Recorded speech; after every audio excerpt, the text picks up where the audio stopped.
Hello, जय हिंद। आशा करता हूँ आप सब बहुत अच्छे होंगे। और आज आपके लिए मैं एक जीके जीएस का सेट लेकर आया हूँ।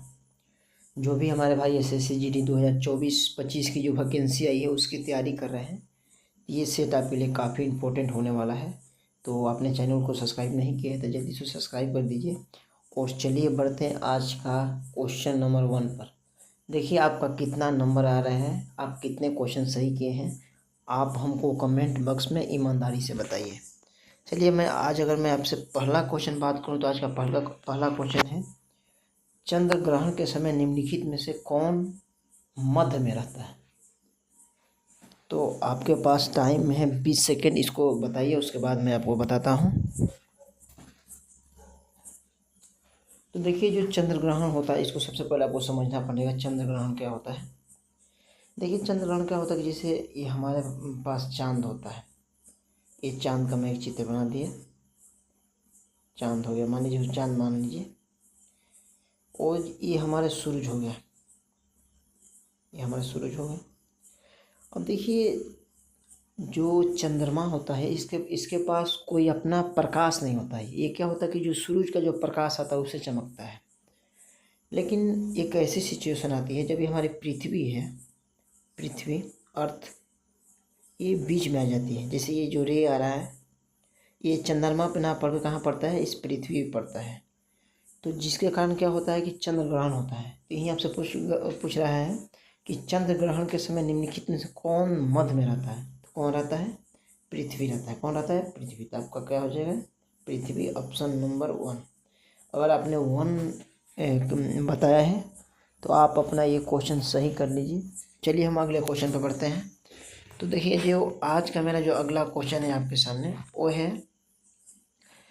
बांग्लादेश के राष्ट्रगान अमार सोनार बांग्ला की रचना किसके द्वारा की गई थी?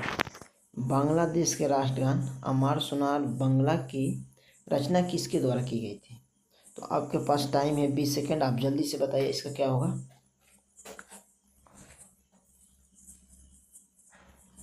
तो आशा करता हूँ आपने बता दिया होगा। देखिए इसका राइट आंसर हो जाएगा रविंद्रनाथ टैगोर, ऑप्शन नंबर 1।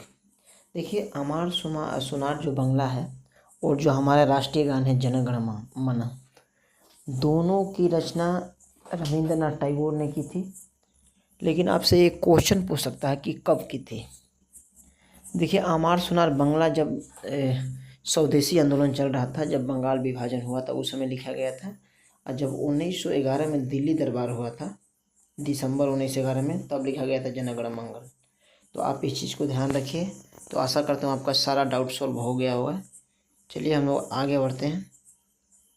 और देखिए अगला जो क्वेश्चन है आपके सामने स्क्रीन पर है, प्राचीन भारत में कितने जनपद थे? 1 मिनट आपको बीच में लगाता हूँ। एक क्वेश्चन पूछ रहा है कि प्राचीन, एक बार आप इसको एडजस्ट कर लीजिए, प्राचीन भारत में कितने महाजनपद थे? तो आप लोग बताइए इसको। तो देखिए जो प्राचीन भारत में टोटल जो जनपद थे वो 16 थे। कितने थे? 16 थे। इसको मैं ला देता हूँ ताकि आपको दिक्कत ना हो। तो आपका राइट आंसर हो जाएगा ऑप्शन नंबर 2। देखिए जो सबसे शक्तिशाली जो महाजनपद था वो पाटलिपुत्रा था, जिसको आज हम लोग पटना बोलते हैं।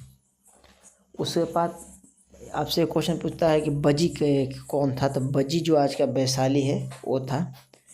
उसके साथ जो महाजनपद काल था,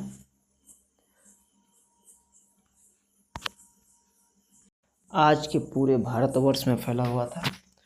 तो चलिए जिसका कुछ पार्ट अफगानिस्तान का तक्षशिला में भी आता था। चलिए अगला क्वेश्चन पढ़ते हैं। अगला क्वेश्चन है, निम्नलिखित में से कौन भारतीय अर्थव्यवस्था के द्वितीय क्षेत्र के अंतर्गत आते हैं? मतलब निम्नलिखित में से कौन सा भारतीय अर्थव्यवस्था के द्वितीय क्षेत्र में आते हैं? तो देखिए हमारे पास, अगर मेनली मैं बात करूं कि हमारे पास कितने क्षेत्र हैं हमारे जो अर्थव्यवस्था है, तो मेनली 3 क्षेत्र होते हैं। उसके बाद चतुर्थ भी होता है, पंचम भी होता है, लेकिन उसका क्या होता है कि सब पार्ट होता है। तो जो हमारे इसमें जो बोल रहा है कि कौन द्वितीय में आता है, देखिए प्रथम में आपका कृषि उत्पादन आता है। जितने भी कृषि उत्पादन होता है आपका माइनिंग होता है। सेकंड में आपका जितना भी हम उत्पादन करते हैं, उद्योग धंधा करते हैं, वो आता है। तीसरे में आपका जो हम सेवा देते हैं, जैसे हम कोई नौकरी करते हैं, मतलब किसी को हम सर्विसेज देते हैं, तो वो आता है। तो द्वितीयक में कहा जाएगा, देखिए सबसे पहले बैंकिंग क्या हो जाएगा, बैंकिंग हम किसी को सेवा दे रहे हैं, तो ये थर्ड का हो जाएगा।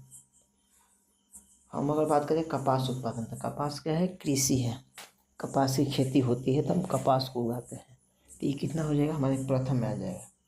और वस्तुओं का देखिए परिवहन हो रहा है, तो वस्तुओं का जब परिवहन है, ये भी हमारे प्राथमिक टास्क में आता है, क्योंकि इसमें भी हम कोई उत्पादन नहीं कर रहे हैं।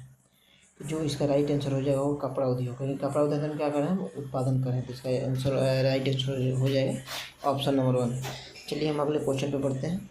अगला क्वेश्चन है, किस प्रकार की सरकार में शासकों का चुनाव लोग करते हैं, किस प्रकार के सरकार में शासकों का चुनाव लोग करते हैं, यानी कि जनता करती है। तो चलिए बताइए, इसको जल्दी से बताइए। तो देखिए इसका जो राइट आंसर होगा वो होगा लोकतंत्र, जो कि हमारे भारत में है।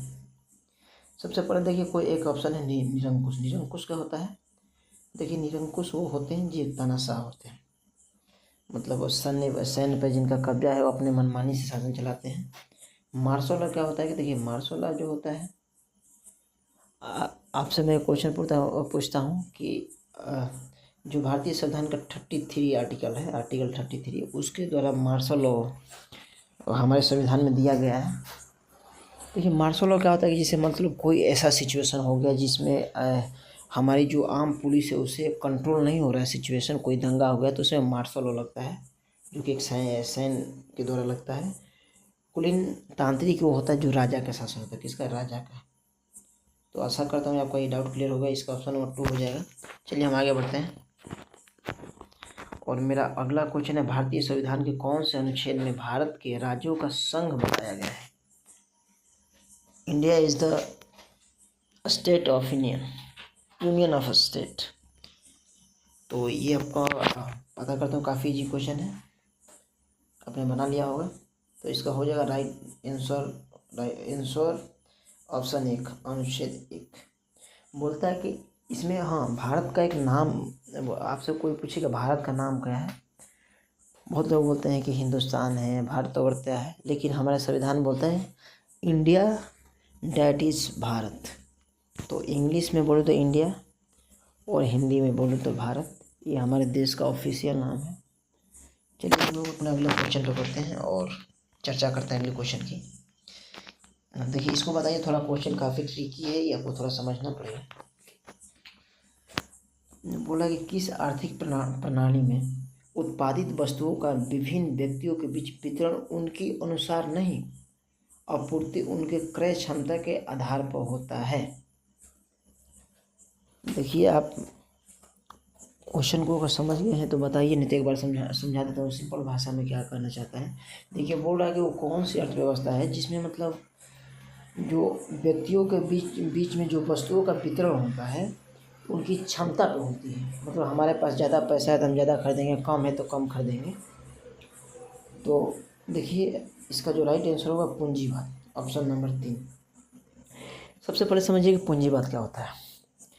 और देखिए पूंजीवाद क्या होता है कि पूंजीवाद बोलता है कि हम हमारी जो मार्केट है, बाज़ार है, उसको हम खुला छोड़ देंगे, यानी उसमें कोई भी आके अपना उत्पादन कर सकता है, और जो हमारी लिमिटेड चीज़ है जैसे डिफेंस हो गया, मतलब जो हमारी लिमिटेड चीज़ है उसको सिर्फ सरकार के पास रहेगा, बाकी सब प्राइवेट कंपनियों को हम दे देंगे, वो उनके अनुसार मार्केट चलेगा, जितना भी हमारी डिमांड एंड सप्लाई है उसके अनुसार मार्केट चलेगा।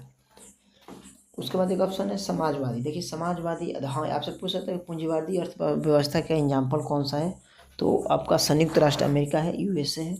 उसके बाद है समाजवादी। देखिए समाजवादी जो होता है वो, उसमें कार्ल मार्क्स एक अर्थशास्त्री थे, उनके द्वारा दिया गया था, जिसमें मतलब सारी जितनी भी हमारी प्रॉपर्टी है, जो भी उत्पादित होता है, वो टोटल सरकार के हाथ में रहेगा। इसका एग्जाम्पल है आपका रसिया, रूस और चीन, याद रखिएगा। मिस्री जो है मतलब कि हम पूंजीवादी भी हैं, समाजवादी भी हैं, जैसा कि हमारे भारत देश ने अपनाया है, यानी कि हम कुछ क्षेत्रों को प्राइवेट कंपनियों को दे देंगे लेकिन कुछ क्षेत्र जैसे रेलवे वगैरह हो गया उसको अपने पास रखेंगे तो वो मिश्रित व्यवस्था होगी। तो आशा करता हूँ आपको ये क्वेश्चन समझ में आ गया होगा। अगर आ गया होगा तो जल्दी से वीडियो को लाइक कीजिए। और ये क्वेश्चन तो डबल रिपीट हो गया। देखिए ये क्वेश्चन है, ये भी क्वेश्चन डबल रिपीट हो गया, सॉरी। हाँ देखिए ये क्वेश्चन आपके लिए काफ़ी ट्रिकी है, काफ़ी अच्छा क्वेश्चन है। निम्नलिखित में से कौन एक प्रगतिशील कर का उदाहरण है? तो बताइए आपका टाइम स्टार्ट होता है, बताइए। देखिए प्रगतिशील क्या होता है, अब थोड़ा सा मैं इसके लिए आपको टाइम लूँगा क्योंकि क्वेश्चन थोड़ा ट्रिकी इकोनॉमिक्स का क्वेश्चन है। प्रगतिशील मतलब होता है कि जैसे एक सरकार फिक्स कर देता है कर कि आपको इतना ही देना है, लेकिन प्रगतिशील क्या होता है कि वो कम ज़्यादा हो सकता है। तो देखिए इसमें जो ऑप्शन नंबर फर्स्ट है उत्पादन शुल्क। और भाई उत्पादन शुल्क तो निश्चित होता है कि अगर कार के मतलब कार का मैन्युफैक्चर करेंगे तो आपको ये 28% देना पड़ेगा, या फिर कोई और चीज़ का उत्पादन करेंगे तो इतना देना पड़ेगा। तो उत्पादन शुल्क तो नहीं हो सकता, क्योंकि ऐसा नहीं है कि महिंद्रा एक कार उत्पादन करेगा तो ज़्यादा शुल्क रहेगा, टाटा करेगा तो कम लगेगा, ऐसा तो नहीं है। इसमें सबके लिए समान है। उसके बाद चुंगी, देखिए चुंगी पहले के ज़माना में दिया जाता था, अब चुंगी कर का कोई अस्तित्व नहीं रहा है।